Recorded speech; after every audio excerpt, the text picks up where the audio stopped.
sebelum terjadi hal-hal yang kita tidak inginkan bersama, karena ini menjadi kelompoknya menjadi konsep SARA, ada pertentangan SARA, suku, agama, ras, dan antar golongan, dan dalam hari adalah agama kami Islam yang kami yakini ada di Al-Quran tadi, Ali Imran ayat 61, dikriminalisasi. Bahkan bukan potensi kalau menurut saya, polisi telah melakukan kriminalisasi kepada Al-Quran. Egy Sujana bersama Khosinuddin hari ini lagi berjuang keras bagaimana melakukan penangguhan terhadap Sugi Nur dan Bambang Tri. Tetapi dalam proses pengurusan penangguhan sepertinya dia mengalami kendala sehingga kembali melakukan serangan-serangannya terhadap Polri. Polisi dianggap melakukan kriminalisasi terhadap ayat-ayat Al-Quran karena bagi pihak Egy Sujana CS, apa yang dilakukan oleh Bambang Tri dan Sugi Nur adalah bagian daripada Al-Quran itu sendiri, di mana melakukan mubahalah itu perintah agama. Itu menurut Egy Sujana. Nah, saya kira bahwa yang disampaikan Egy Sujana pada satu sisi benar, bahwa yang namanya mubahalah itu adalah perintah di dalam Al-Quran untuk bagaimana mengungkap kebenaran yang sesungguhnya. Tetapi yang menjadi persoalan adalah apa yang dilakukan oleh Bambang Tri CS ini adalah berusaha mengaburkan persoalan dan mengambil legitimasi mubahalah itu untuk membenarkan apa yang dia lakukan. Dan seolah-olah bahwa Jokowi karena tidak mau memperlihatkan ijazah aslinya, maka dianggap Jokowi lah yang layak untuk dilaknat dengan melakukan mubahalah itu tadi. Nah, karena itu seperti apa Egy Sujana memaparkan kelalaian Polri menurut Egy ya, menurut Egy. Silahkan sahabat-sahabat nilai sendiri apa yang disampaikan Egy ini masuk akal atau tidak. Yang waras tidak boleh mengalah terhadap mereka para pencoleng-pencoleng agama yang menjadikan agama sebagai alat politik.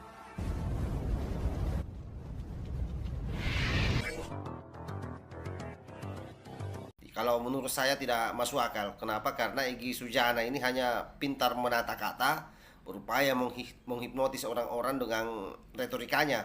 Yang sebenarnya bagi saya Khosinuddin maupun Egy ini sekali lagi ini pengacara pembela hoax.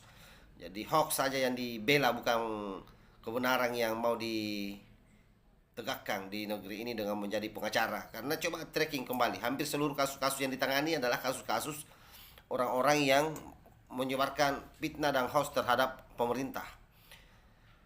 Yang kita sayangkan sekali lagi, kenapa Polri berdiam diri tidak mengkerangkeng ini makhluk. Oke, kita tidak perlu terlalu berlama-lama, kita simak seperti apa pernyataannya Egy Sujana.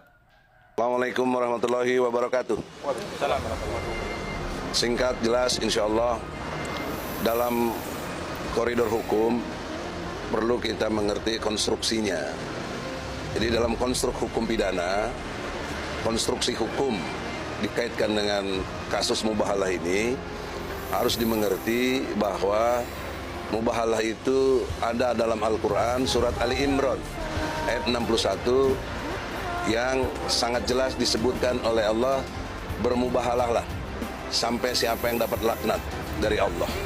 Jadi ini konstruk hukumnya Al-Quran. Nah, pertanyaan seriusnya, mengapa Gus Nur dan Bambang Tri ditangkap gara-gara mubahalah ini? Mengapa? Itu persoalan serius. Nggak mungkin ditangkap kalau tidak ada event-event atau kasus sebelumnya, atau ada hal-hal yang membuat itu harus ditangkap. Nah, orang tidak bisa menghindar dari satu peristiwa karena hukum itu logika. Sistematisnya apa? Kenapa ada langkah itu ditangkap? Karena ada ungkapan atau tuduhan atau gugatan kita ke pengadilan negeri tentang ijazah palsu. Nah, konstruk dari apa yang dimaksud dengan mubahalah adalah untuk mengkonfirmasi ucapan si Bambang Tri ini benar apa tidak, yakin atau tidak, berdasar kepada yang dia ucapkan itu omdo hoak atau tidak. Bambang Tri menyanggupi bahkan siap ditembak kepalanya. Itu artinya siap dilaknat, siap diazab oleh Allah dan lain sebagainya. Maka menimbulkan satu keyakinan kepada Gus Nur bahwa ini benar. Untuk itulah dilakukan mubahalah. Dan saya mau membela ini karena yakin gara-gara ada mubahalah itu. Karena saya juga nggak percaya masa presiden ijazahnya palsu, kan sulit dipercaya itu. Tapi karena ada mubahalah ini mendorong saya lebih menjadi kepo, menjadi ingin lebih tahu. Nah, oleh karena itu, di dalam kesempatan ini, tolong polisi jangan mengelak atau mengeles atau banyak retorika bahwa ini nggak ada kaitan dengan ijazah. Ini tersendiri, ini hoak. Kalau hoak, kalau betul-betul ini hoak, tunjukkan dong ijazah aslinya. Sehingga kami berhenti, case close, kasus ditutup. Nah, oleh karena itu, secara ilmu hukum, bangunan hukum yang ada, konstruksinya, tuduhan kita, walaupun sudah dicabut, tidak berarti tidak punya nilai hukum. Kita gampang, kapan lagi juga bisa kalau kita mau. Karena kan problemnya ini ditangkap, itu persoalan seriusnya. Maka, saya berasumsi secara ilmu hukum, dengan data-data yang ada, diyakinkan dengan mubahalah, ijazahnya Jokowi tidak asli atau bisa dikatakan palsu sebelum Jokowi mampu menunjukkannya asli. Inilah framing berpikir yang sangat jelas, konstruksi. Dan framing berpikir ini akan hilang kalau Jokowi menunjukkan ijazah aslinya. Nah, itu satu kondisi. Nah, oleh karena itu, nggak ada alasan Gus Nur ditangkap, ditahan, mestinya begitu. Ini kan konstruk hukum itu begitu. Tidak boleh dia dengan serta-merta sembarangan dan berlaku otoriter. Maka dengan ini saya minta, terutama Bapak Kapolri, sering mengatakan juga ada istilahnya RJ, restorasi justice. Bagaimana restorasi justice? Tidak ada proses itu. Anda punya perintah nggak dianggap, langsung main ditangkap saja. Bahkan dibohong-bohongi, diiming-iming, tidak akan ditangkap, taunya ditangkap. Nah, ini satu kebohongan yang tidak presisi ya di dalam konteks sebagai polisi. Maka oleh karena itu, sebelum terjadi hal-hal yang kita tidak inginkan bersama, karena ini menjadi kelompoknya menjadi konsep SARA, ada pertentangan SARA, suku, agama, ras, dan antar golongan, dan dalam hari adalah agama kami Islam yang kami yakini ada di Al-Quran tadi, Ali Imran ayat 61, dikriminalisasi. Bahkan bukan potensi kalau menurut saya. Polisi telah melakukan kriminalisasi kepada Al-Quran. Karena ini surat Ali Imran ayat 61. Dan untuk itu, kita umat Islam yang ngerti iman harus marah ada keadaan begini. Oleh karena itulah, kemarahan kita tetap konstruktif secara hukum. Kita menghimbau Kapolri hentikan kasus ini, karena ini akan menimbulkan konsep SARA yang luar biasa. Saya kira demikian, jelas. Assalamualaikum warahmatullahi wabarakatuh. Baik sahabat, saya kira apa yang disampaikan Egy Sujana kita bisa rekam semua dengan baik.